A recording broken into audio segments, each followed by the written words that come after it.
It looked like nice weather today, and I thought I'd take my little podcast recorder outside and talk to you from there.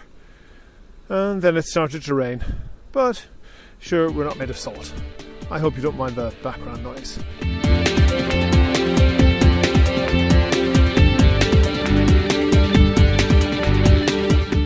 This is Here's How, Ireland's political, social and current affairs podcast, presented by William Campbell. Thank you for downloading episode 162 for the 20th of July 2023.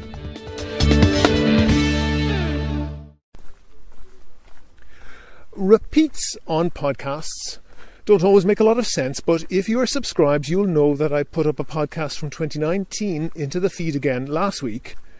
The podcast was an investigation into RTE and their relationship with the AA, which supplied them with AA Roadwatch, the erstwhile traffic news segments. The issue that I focused on was that the supply of staff and studios for RTE quite clearly met RTE's definition of a sponsored programme and quite clearly breached RTE's rules against accepting sponsorship from a political lobbyist and against accepting sponsorship from businesses with an interest in the content of the sponsored programme and against allowing the sponsor to have a say in the content of the sponsored programme. In that podcast, I said that the response from RTE to my questioning was basically stonewalling. I asked them about breaching sponsorship rules, and they said that it wasn't a sponsored programme.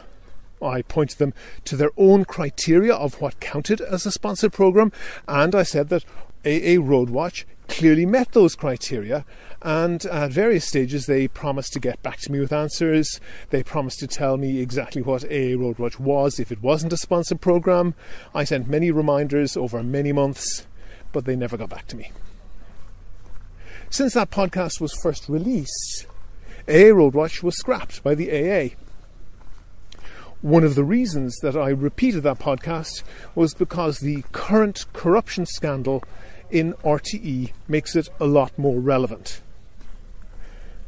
The mission statement that we have for this podcast, the Here's How podcast, is to cover things that are undercovered in other Irish media.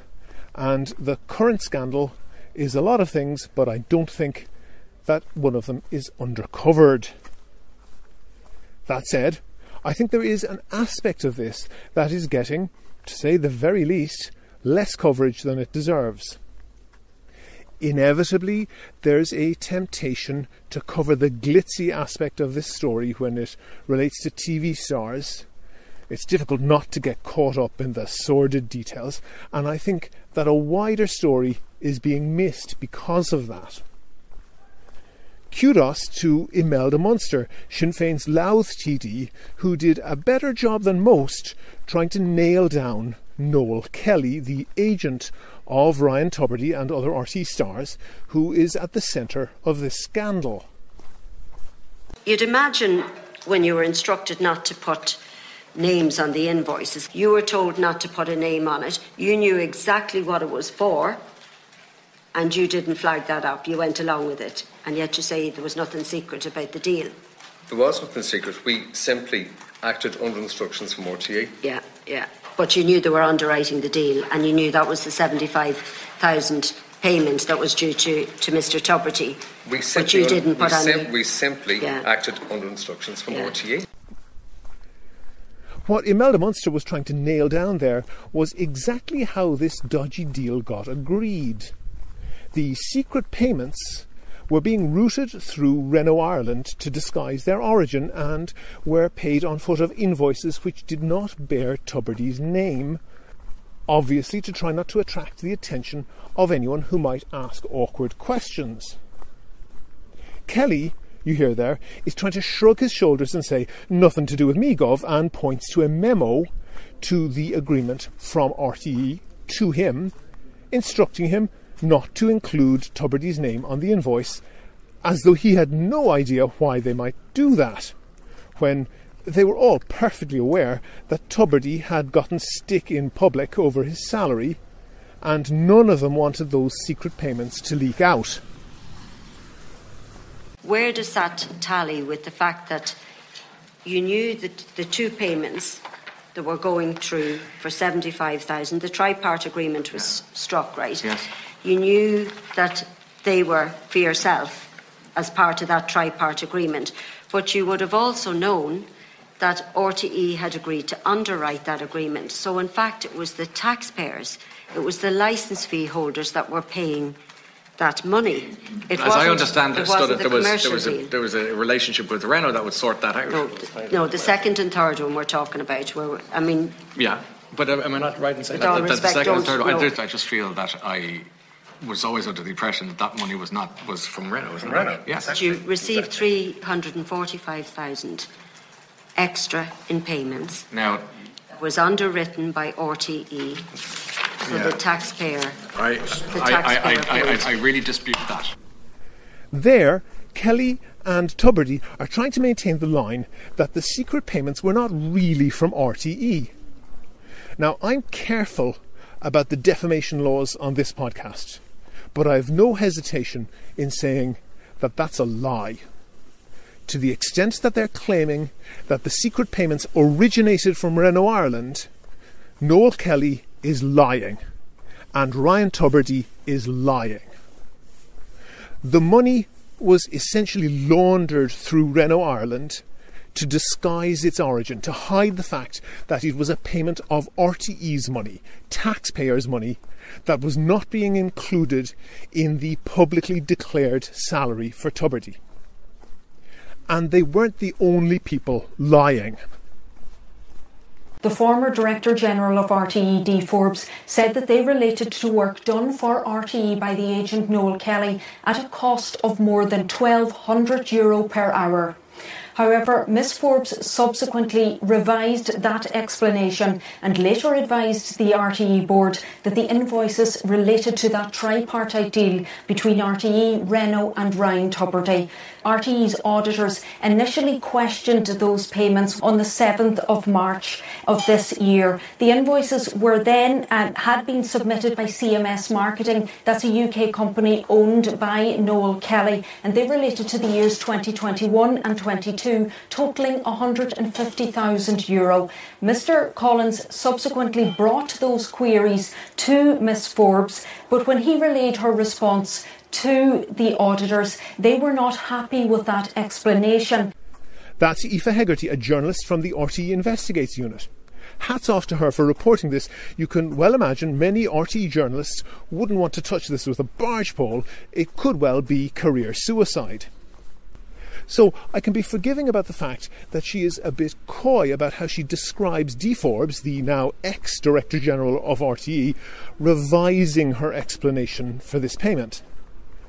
It's obvious that Forbes straight up lied about this to RTE's auditors, and she only fessed up when she was caught. I want to be fair to Aoife Hegarty and others in RTE who have reported on this in what can only be very difficult circumstances. RTE is not a monolith, and there are good people trying hard to do a good job there, despite the fact that the organisation as a whole has serious systemic problems. In that same report, Hegarty has some more revelations. Well, at today's hearing, Miriam, some of those payments were described as outrageous and grotesque, and some of the details provided included €138,000 being spent on a 10-year IRFU tickets, €111,000 in 2019 for tickets and travel for clients to the Rugby World Cup, and again in 2019 a further €26,000 on Champions League final. There was also reference to other expenditure in 2019. It related to tickets and travel to a U2 concert in Croke Park and an event at the K Club. Following those details, we immediately submitted questions to RTE seeking a list of the 10 largest payments made from this barter account for the last 3 years. In a one-line statement, RTE simply replied to us saying that the details of the barter account will be released to the Public Accounts Committee in due course. Just when that will happen, Miriam, remains unclear. With all due respect to Aoife Hegarty, that is the wrong focus. For sure, those things, 70 RTE people going on luxury outings to the K Club, they make great tabloid headlines, but they obscure the real story. The media is an important part of our democracy. The coverage of politics is important, of course, but the coverage of wider issues like how the economy and big business impact our lives is just as vital. That's where the context of this podcast's mission statement, covering undercovered stories, that's where that comes up. Why in the hell has nobody in the Oireachtas committees, no journalist covering this, certainly not Aoife Hegarty, not Micheál Lehane, not Paul Cunningham, why in the hell has not one of them asked Renault Ireland what in the name of bejesus were they doing participating in this corrupt scheme to mislead the Dáil and mislead the public about Ryan Tubridy's salary? Accountants are famously cautious and risk-averse. According to the information in the public domain, they had no financial motive. The scheme was designed to be exactly revenue neutral for Renault Ireland. What sort of idiots were Renault being, getting mixed up in a scam that was at best a serious reputational risk for them? At worst, potentially, it was a criminal enterprise. Why didn't they tell Dee Forbes and Noel Kelly to take a running jump? And why doesn't anybody ask them why they didn't tell Dee Forbes and Noel Kelly to take a running jump? I'll tell you why. Because the relationship between RTE and the motor industry is a million miles away from being a normal commercial relationship. The motor industry is gigantic. Remember that not a single car has been manufactured in Ireland in decades, but the total revenue from car sales alone in Ireland is well over €3 billion a year. And over half of that is in the hugely profitable SUV market. To be clear, that's just cars. It doesn't count commercial vehicles, motorbikes, or anything else. And if you own a car, you'll be acutely aware that buying the car is by no means the only expense. Vast amounts are spent on fuel, on insurance, on repairs and maintenance. And it's no coincidence that all of those markets are very prominent advertisers on TV and radio. But gigantic as that spend is, it's not even close to the total. There's a lot of talk about the hard-pressed, overtaxed motorist. But the reality is that motoring is expensive because it costs a lot of money. And the extra taxes that motorists pay, the VRT and motor tax and the like, they don't come remotely close to covering what the Exchequer spends on motoring. Take the Castlebar bypass, for example. A single 25-kilometre stretch of road in a relatively remote area of the country cost €300 million to build. It and dozens of other chunks of motorway and other roads have been built around the country, not without controversy, but with comparatively little fuss compared to the decades-long national saga that was the building of the Luas. It's worth noting that each of the two original Luas lines were more or less the same length and more or less the same cost as the Castlebar bypass, despite the fact that the Castlebar bypass was going through some of the cheapest and emptiest land in the country, and the Luas was going through the most congested and densely populated and expensive parts of the country. There have been campaigns against various road projects. Almost all of them failed, but they had nothing like the intensity of the campaign against the Luas, which had a huge amount of media access and was highly organised, not least by the AA. And as I said before, that campaign was supported by thousands of mentions on AA Roadwatch about the alleged traffic congestion that was all the fault of Luas Works. It's important to remember that that campaign against the Luas was at least partially successful. The original Luas system wasn't a system at all. It was two unconnected lines because the AA and their allies had managed to punch a hole in the heart of the system, preventing them from linking up. That one decision cost taxpayers hundreds of millions to be fixed and millions of hours of wasted time trying to schlep from one line to the other. And, as I say, each of the lines was not much different in cost or length to the Castlebar bypass, despite the Luas having much more difficult building challenges, but the sheer volume of the discussion about its cost meant that that was not the impression the public was left with. You might point out that the campaign to the Luas was ultimately unsuccessful, but I don't agree. The project was first seriously proposed by the Dublin Transport Initiative in 1981, but it took 15 years, until 1996, for the Transport Act to be passed to authorise its construction. It took until 2004 before it was opened, and the two lines weren't joined until 2017, 36 years after the initial proposal. The third line, to Ballymun, has still not been built, 42 years after it was proposed. To put that in context, the French city of Lyon, very similar to Dublin in size, took a decision to build a tram network in 1996. The first two lines were up and running within 4 years, and the third one was opened in 2006, and more new lines were opened in each of 2009, 2012, 2019 and 2021. So the system now has 7 lines with a total length of 96 kilometres compared to the Luas's 42. But the real issue here is that the hullabaloo over the Luas soaked up a huge amount of energy that might have gone to debating and planning what would be the best transport network for the whole of Ireland. So we stay frozen in a system where, aside from the Luas, the only development in our transport infrastructure since the bulk of our railway system was closed down after independence is the building of a huge amount of roads.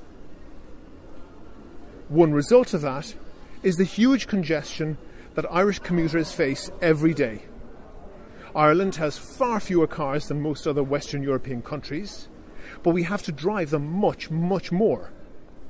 Irish people can only manage an average of about 180 kilometres by train each year, less than half the distance of the average Norwegian. That's the next lowest country in Western Europe. All other countries have much higher figures. The French travel an average of more than 1,000 kilometres per year by train each. Ireland is by far the Western European country with the lowest population density, but despite all our space, many of us face horrendous traffic congestion. Nearly 40% of employees spend an hour or more a day commuting, and 1 in 8 take more than 2 hours a day. That's right at the top of the league of Western European countries. 2 hours a day, that's 10 hours a week. That's a whole nother part-time job that you don't get paid for. You mostly have to drive, so you can't do anything productive, and it's horrendously expensive. So you can understand why more than half of new cars are SUVs. If people have to spend so much time in their cars, it's not surprising that they want them to be comfortable and prestigious, which is exactly the way that SUVs are marketed. Now, you'd think that this issue, which is stealing the time and the health, the physical and even mental health of so many Irish people, and the fact that Ireland is such an outlier, doing so much worse than our neighbours, you'd think that public service broadcasting would cover that extensively and consistently. We are the consumers, and we're paying for programming to keep us informed, to challenge authority, and to challenge us with new ideas. So you'd think that the failings of our transport policy would be front and centre for our national broadcaster.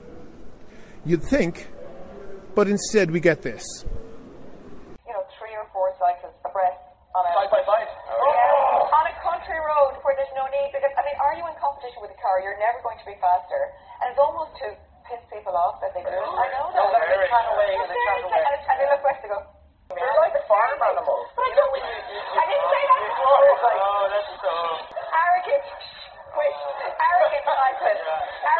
hire him as your barrister. I like to see him. Yeah. Okay, cycling is cycling to each other. Don't get me wrong, arrogant. When they're arrogant cyclists, 3 or 2 abreast on the street, are we throwing them in the bin? Hands up for you. It's a full hand. Okay, ready. You might expect that type of banter on GB News, but that is pretty typical of the type of coverage that this issue gets on RTE. We now know that not only was that programme sponsored by a car manufacturer, but the presenter there, physically throwing a cycle helmet into a rubbish bin, was deeply personally compromised by a secret financial deal facilitated by that car manufacturer. Is Tubridy serving them or us? Now, I've nothing against them, but with commercial broadcasters, their product is not the programme. Their product is us, the audience, and their customer is the advertiser. It really is true that if you aren't paying for the product, then you are the product. That's where the conflict for RTE comes in. RTE gets the licence fee, it gets millions in direct funding from the taxpayer, and it gets millions more in soft advertising contracts from the state that are really just thinly disguised subsidies. But for more than half its revenue, it relies on advertising and sponsorship, and a huge portion of that comes from the motor industry. These are multi-billion euro companies, and if you imagine that they don't use that advantage to leverage their huge advertising spend, then I have a motorway flyover to sell you. And by the way, I'm not suggesting that anyone in Renault Ireland or the AA or other motor industry lobbyists rings up someone at RTE and says, hey, could you throw in a few digs on the Late Late Show against public transport or against cycling? In fact, I'm pretty sure that that does not happen. They're way too smart for that. But what they do is slowly, subtly, over time, they give out favours. They give a dig out, or they look the other way when questionable deals are being done. Remember that Renault didn't get a cent out of the three-way deal to funnel money to Tubridy. Senator Timmy Dooley said publicly that he had information that an RTE personality had been given the free use of a car by a car company, and sports presenter Marty Morrissey issued a statement that it was him. He got a free car for 5 years on loan, no questions asked. Looking online, a Renault Astral, for example, costs up to €900 per month to lease, so that gift was worth maybe 50 grand or more. I'd be interested to see how Marty Morrissey reported that on his tax return, but I'd be much more interested to see how the car firm classified that cost in their accounts. Then, hilariously, Timmy Dooley said that he hadn't been referring to Marty Morrissey at all. He was talking about someone else at RTE, so we know that this was not a once-off. If you remember what I said 2 podcasts ago about the retrospective discounts paid to advertising agencies, it seems advertisers have been significantly overpaying for advertising. Could big advertisers like Renault really be so dumb as not to notice that a big chunk of their advertising spend was being diverted to pay for luxury trips to the K Club for hordes of RTE staff? Of course not. So what's in it for them? The answer is leverage. These big businesses are not fools. They wouldn't be throwing away that sort of money if they didn't think they were getting good value for it. And what better value could they get than the guilty complicity of so many RTE staff? That is worth more than gold dust to an industry that is burning up the planet and highly vulnerable to basically being closed down if politicians are exposed to enough public pressure to act on the science of climate change. And the payoff for the motor industry in investing in showering RTE and their staff with freebies is pretty impressive. RTE News and current affairs presenters are strictly banned from advertising, even doing a voiceover, because the credibility with the public that they gain from being a journalist paid by the public, that credibility would then be for sale to whatever advertiser wanted to buy it.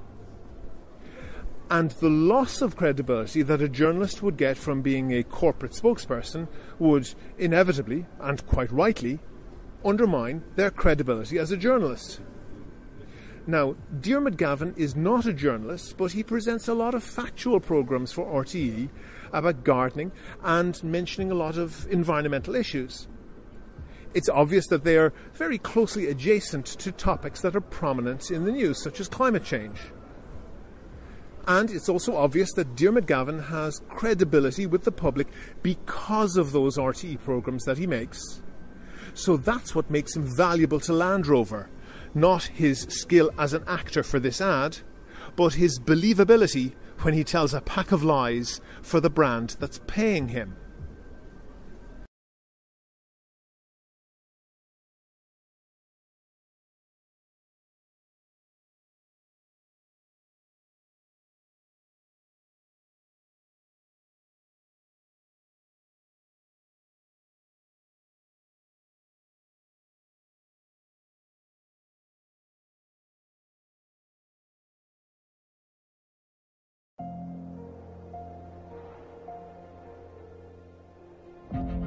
My whole life has involved me working in the natural environment. So I guess if anyone is aware of its value, well then that's me.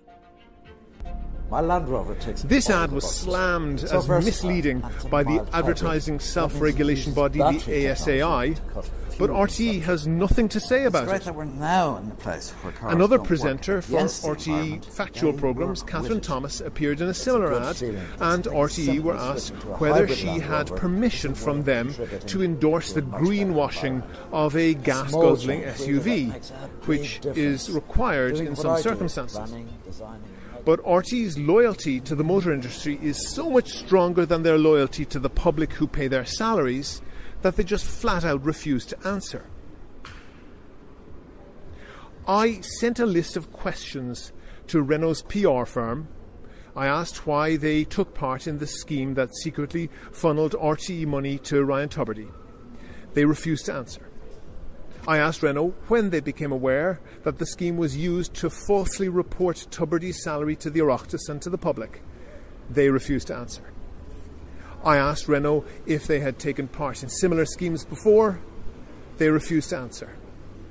I asked Renault if they were confident that all of the money that they paid for advertising was being spent on advertising, and in particular, if any of it was being diverted for the private benefit of RTE employees or others. They refused to answer. And I asked if they had supplied free cars to Marty Morrissey or anyone else, and if so, how they were reported in their accounts. They refused to answer. I'm just doing a little voluntary podcast. I can email questions and tell you that I got no answer, but I can't do much more. RTE is supported by billions from the public purse. It's their job, if answers aren't forthcoming, to doorstep Renault executives, ask them questions, and show the footage of them running away from the camera crew and hiding under a newspaper to avoid those questions, if that's what's required to illustrate that to the public. Now, corporations do what corporations do. We might not like it, but we're not surprised by it. The real failure here is by RTE.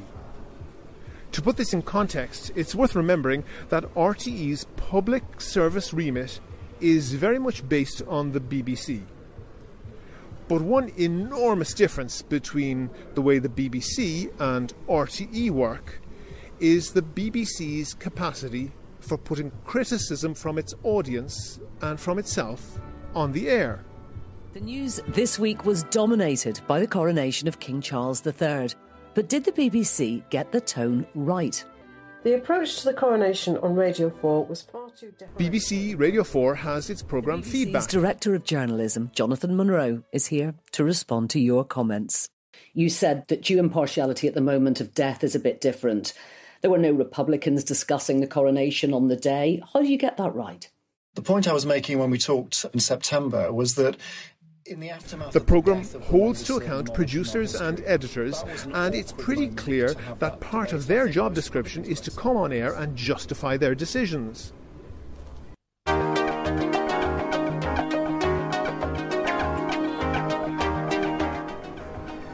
Points of View on BBC Television is a more soft focus affair, but it airs correspondence from viewers and listeners and gives those opinions legitimacy.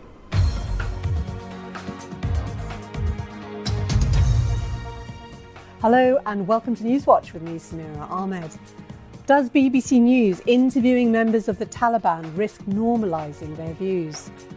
Lise Doucette speaks to us from Afghanistan about dealing with the Taliban and how safe she feels reporting from there.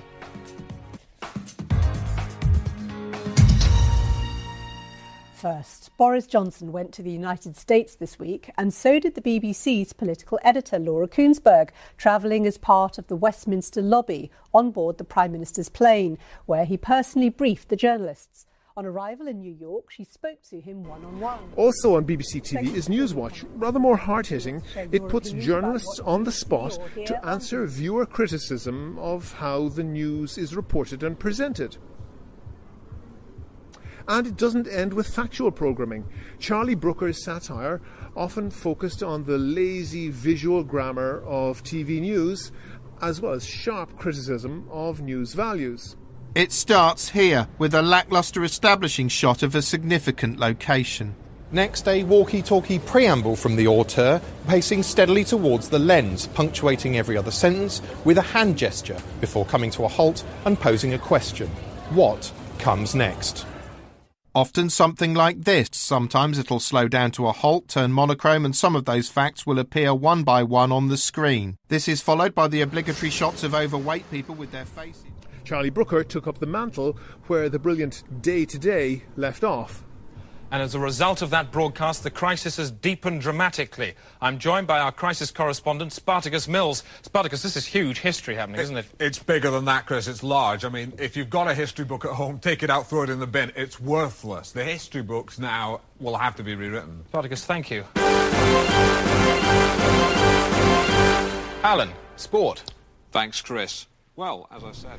In case you didn't recognise that voice, that was the programme that launched the career of Alan Partridge as portrayed by Steve Coogan, which has been a huge hit for the BBC, not least because of its willingness to allow itself to be mocked on air. Taking risks pays off. So what does RTE have? What options do RTE listeners and viewers have if they think that the performance of our national broadcaster isn't up to scratch? Well, they don't have any options at all that don't require the use of a time machine, because the asinine mailbag went off the air in 1996, and since then, as far as I can tell, RTE has not allowed any regular programming that questions any aspect of their decision-making in nearly 30 years. Good evening and welcome to Mailbag. It's been a busy week in the mailbag office with your letters pouring in by the new time. And helping me sift through this week's bumper bundle, Margaret Fagan. Good evening. And Pat Nolan. Good evening.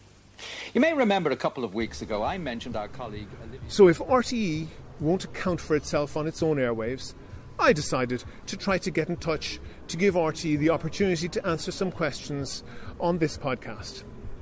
I made about 40 telephone calls and I sent a similar number of emails. I called Raina Connery of RT's Corporate Communications Department and asked her to supply a speaker for the podcast and answer some questions. She asked me to put the questions in email, which I did. The questions were not answered. In fairness to Raina, about 2 weeks later, when I sent a reminder, she texted me that she was on sick leave and referred me to her colleague Sharon Brady. I emailed Sharon. She did not reply. I emailed my list of questions to Neil O'Gorman, RT's Corporate Communications Manager, centering on the question of whether the issue of false accounting arises out of all of this.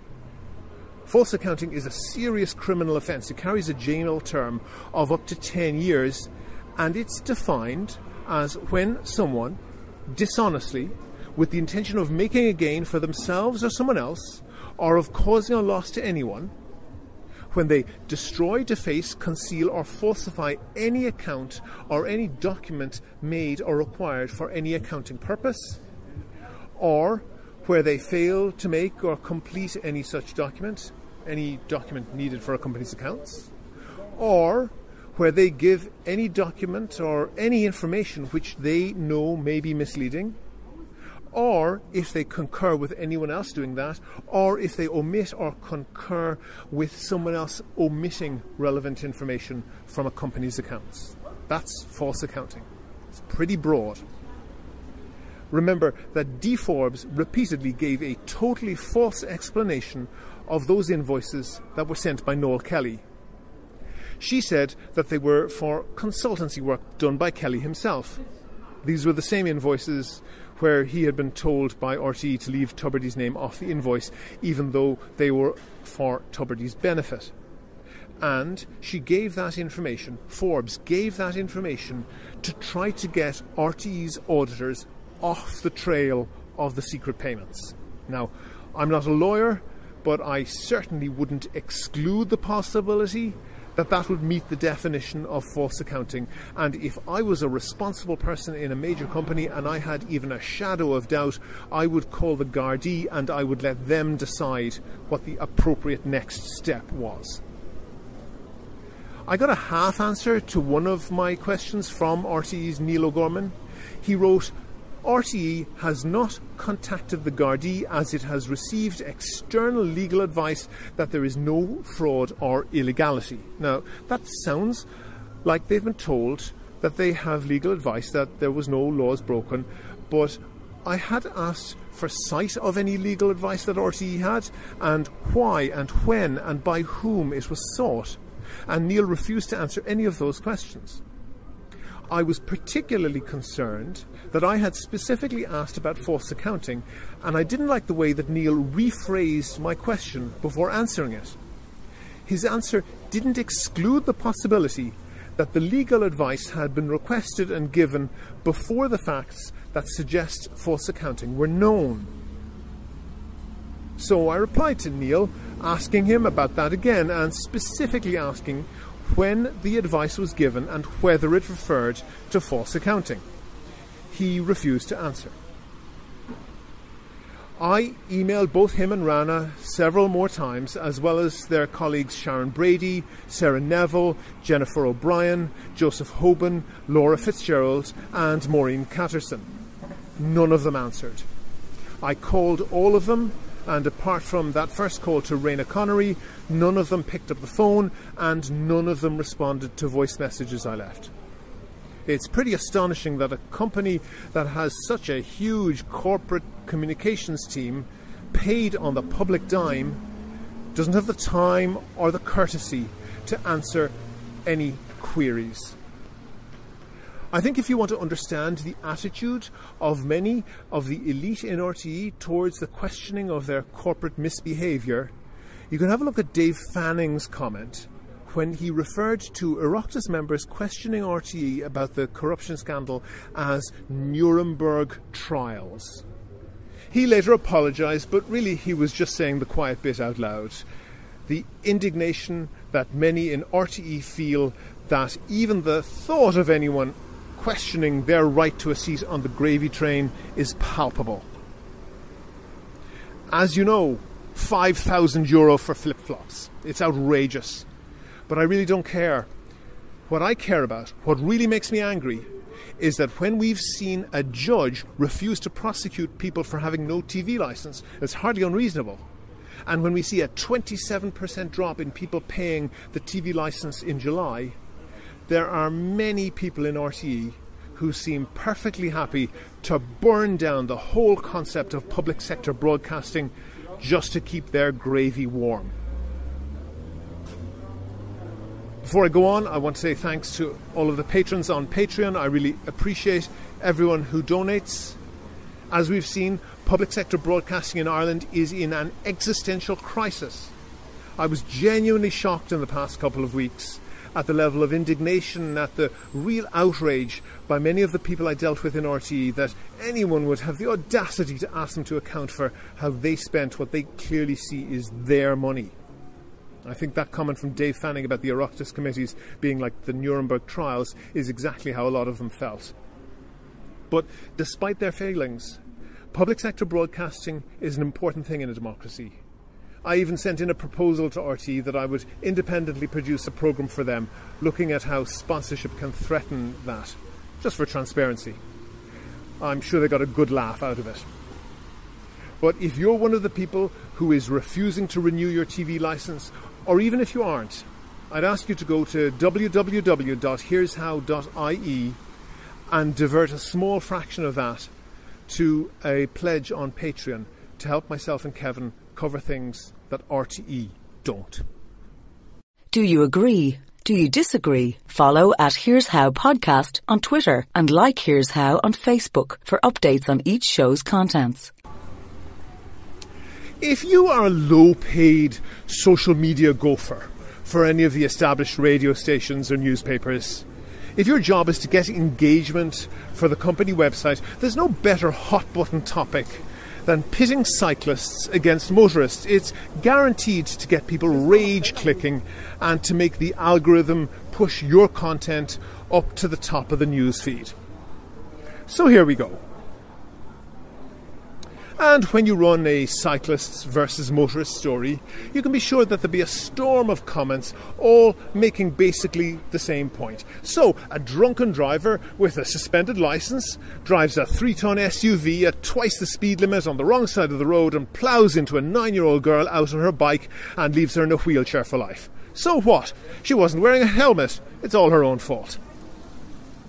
There's a lot of myths around cycle helmets. The first thing to clarify is that cycle helmets are not designed to protect a cyclist who's involved in a crash. In case you didn't catch that, I'll say it again. Cycle helmets are not designed to protect a cyclist hit by a motor vehicle. It's not just me saying that. That is the CE design standard, as it says on the leaflet that you get in the box with any cycle helmet. Cycle helmets are designed to protect a cyclist who falls from their bike to the ground. They're just not designed to protect a cyclist who's hit by a motor vehicle. That's just not something that a few grams of styrofoam could do. And that's what Eric Richter, the senior executive at Gyro, one of the biggest cycle helmet manufacturers, says. To quote him directly, he says, "There are many misconceptions about helmets, unfortunately. We do not design helmets specifically to reduce chances or severity of injury when impacts involve a car. They're designed only to protect a cyclist who falls from their bike onto the ground. That type of accident typically does not result in serious head injuries, so the protection offered is relatively slight. Often, there's a comparison made between wearing a cycle helmet on a bike and a seatbelt in a car. That was the implied comparison when Judge Colin Daly cut the award to Racia Lopez, who was cycling home from work on North Amiens Street in 2018 when a truck driver hit her. When the case came to court this year, Judge Daly cut her award by 20% because she wasn't wearing a helmet at the time, despite no evidence that this would have reduced her injuries.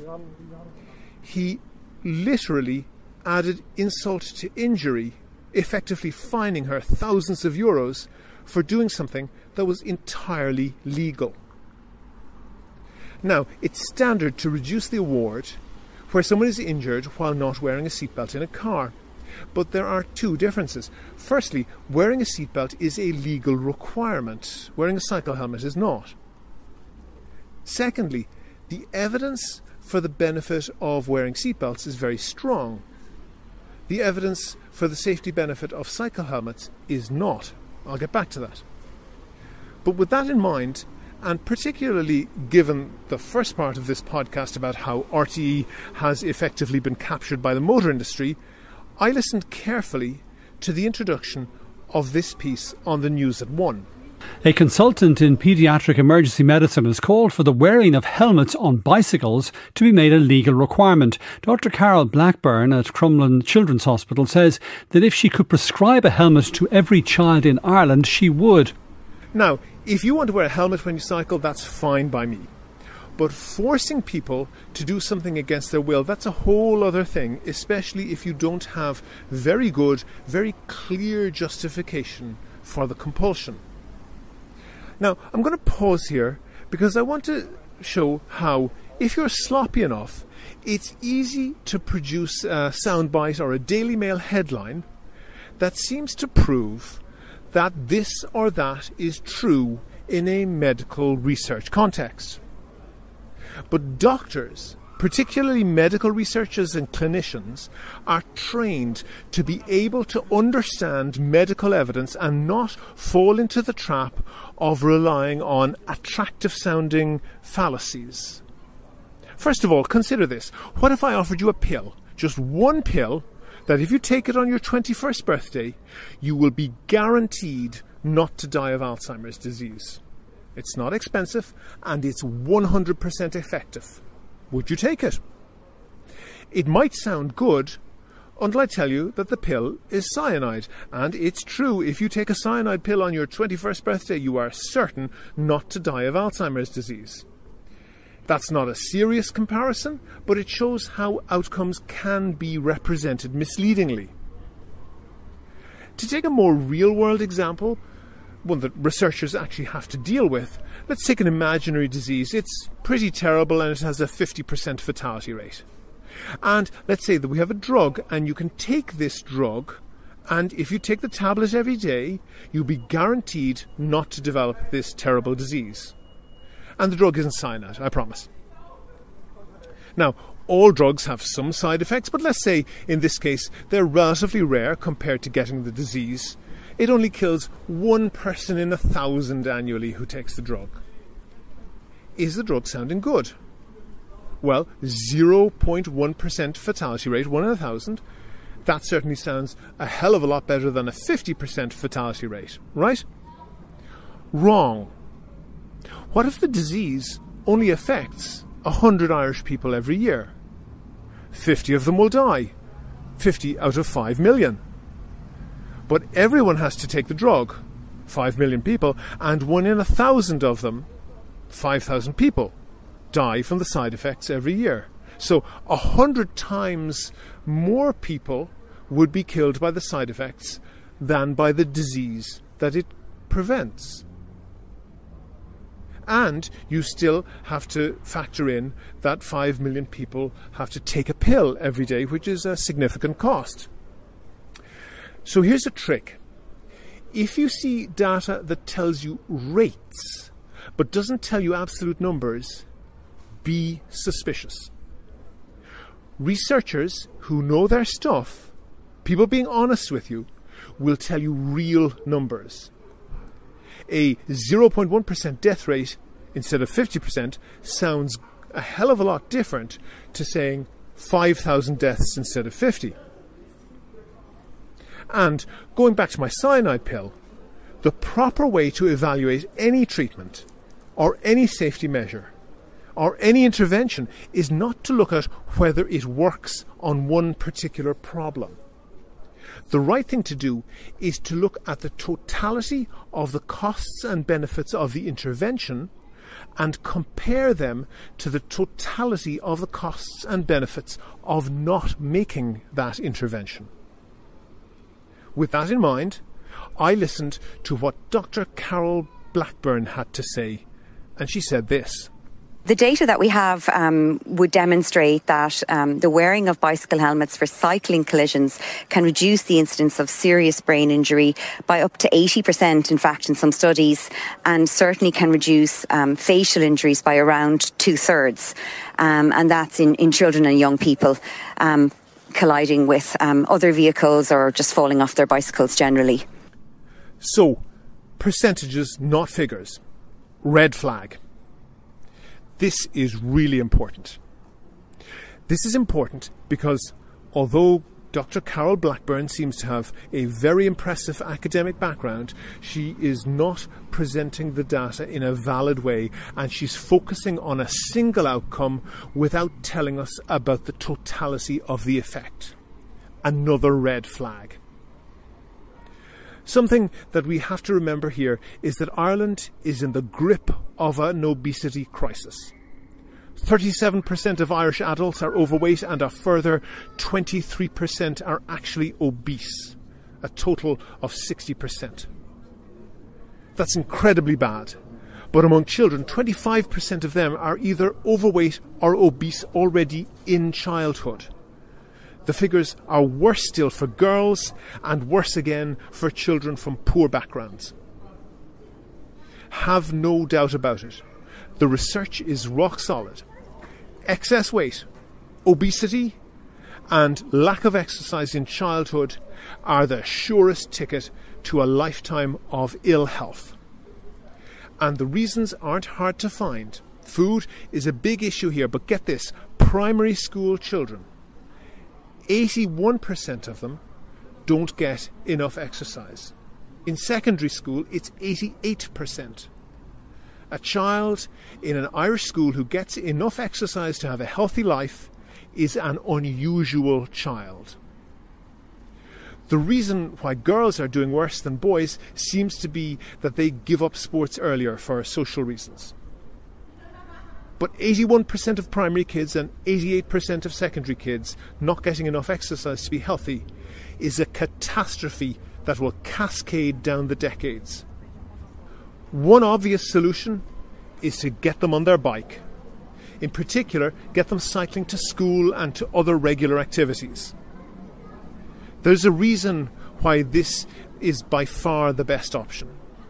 You could try other exercise initiatives like bringing kids to gyms or whatever, but this is prone to the New Year resolution effect. I'm sure you've done it. You have good intentions, you join the gym with one of those post-Christmas special offers, you go a few times in January, and then you give up. If you want to exercise for yourself or your kids regularly over an extended period, making it something that you have to go out of your way to do just won't cut it. Human nature being what it is, it won't take long before you lose the motivation to go out of your way. To keep it up over an extended period, it has to be behaviour that is integrated with your lifestyle. You're not going to not bother with your cycle today, because that's how you get home. That will benefit the child, and the evidence is that activity patterns established in childhood persist into adulthood, so it is a lifelong health benefit. That's the reason why I found this particular comment from Dr. Carol Blackburn so pernicious. Again, there is data in Australia that after the wearing of bicycle helmets was made a legal requirement, hospitalisations for significant head injuries reduced. She's referring there to studies of what happened when various Australian states made it illegal to cycle without a cycle helmet. Now, I try to see the best in people. I usually go by the maxim that you should never attribute to malice anything that can adequately be explained by stupidity. But I'm having it very difficult indeed to find an adequate amount of stupidity to account for what Dr. Blackburn is saying here. I'm very familiar with the research on the results of the Australian laws, and she's clearly an intelligent, well-qualified person. She could not have the job she has without long training on how to understand epidemiological research. What she said is not quite a lie, but it's very, very close. It's certainly enormously dishonest. I want to explain that and give the full context. And just to note here, I'm using proper scientific research published in peer-reviewed journals here. So what she said was that hospitalizations of cyclists for head injuries reduced when cycling was banned unless you wore a helmet. That's true. But the missing context is that hospitalizations of pedestrians for head injuries also reduced when cycling without a helmet was banned. In fact, head injury hospitalisations of cyclists and pedestrians reduced by almost exactly the same amount. Now, I don't think anyone imagines that a pedestrian over here is protected from a head injury by a cyclist wearing a helmet over there. So what's going on here? What was going on was an intense road safety campaign by the Australian police directed at speeding and drunk drivers. So, given that the improvements were the same for both pedestrians and cyclists, the plausible explanation is that that is what caused the reduction in head injuries. So, you might think, it's not very impressive, but better safe than sorry. Surely making cyclists wear a helmet can't do them any harm. And you'd be wrong. Because banning cycling without a helmet did have an effect. The number of people cycling collapsed. In Western Australia, for example, when the law was introduced, cycling dropped by between 30 and 40%. Those numbers are from electronic traffic monitoring in Perth. Cycling among children, and particularly teenagers, collapsed by an even greater amount. And there are a few reasons why even that is likely to be understating the effect of banning cycling without a helmet. First of all, this is the absolute number of cyclists, but it's measured in a period when the population was increasing rapidly, so the prevalence of cycling was going down even more sharply. This is despite the fact that the Western Australian state government was spending large amounts of money promoting cycling, and that this happened in a period when petrol prices doubled. Despite this, the number of households that owned a bicycle dropped, the number of people saying in surveys that they intended to buy a bicycle dropped, the number of respondents who said that they had given up cycling went up, and a large proportion said explicitly that the reason they didn't cycle was because of cycle helmet laws. So let's go back there to where head injuries to cyclists dropped, but only by the same amount that they dropped for pedestrians. But that somewhat reduced number of head injuries to cyclists isn't taking into account the fact that there were far fewer cyclists out there. So, relative to pedestrians, the risk of a head injury to any given cyclist following the ban didn't go down, it went up. And it went up by a lot. But that really seems counterintuitive. Even if it's no help, how could a helmet law put cyclists at more risk? It's not that big a mystery. The research data is that the more cyclists there are, the lower the prevalence of cycling accidents. And it's supported by data from several other countries too, including the Netherlands, United States and Denmark. Basically, the more cyclists there are, the more drivers are familiar with dealing with them on the roads. So, if the only thing that compulsory helmet laws did was drive cyclists off the road, that would be bad enough. But it doesn't just drive them off the roads. It drives them towards a lifetime of poor health. Cycling is not inherently dangerous, quite the reverse. The calculations have been done, and taking everything into account, the number of life years gained through cycling is roughly 20 times more than the number of life years lost in cycling fatalities. So, when Dr. Carol Blackburn wants people banned from cycling unless they wear a helmet, what she's doing is exactly analogous with giving everyone a cyanide pill on their 21st birthday to save them from dying of Alzheimer's. Never miss a show. Follow at Here's How Podcast on Twitter and like Here's How on Facebook for updates on each show's contents. Go to the website for sources and references from the show, and while you're there you can like the show on Facebook, follow the show on Twitter at Here's How Podcast, and get in touch with me if you want to suggest a guest or a topic for a future show. And thanks again to all of the patrons on Patreon. And if you want to join them, a TV licence costs €160. You could sign up to donate 1% of that per show or per month. Just go to patreon.com/here'show. That link is on the website.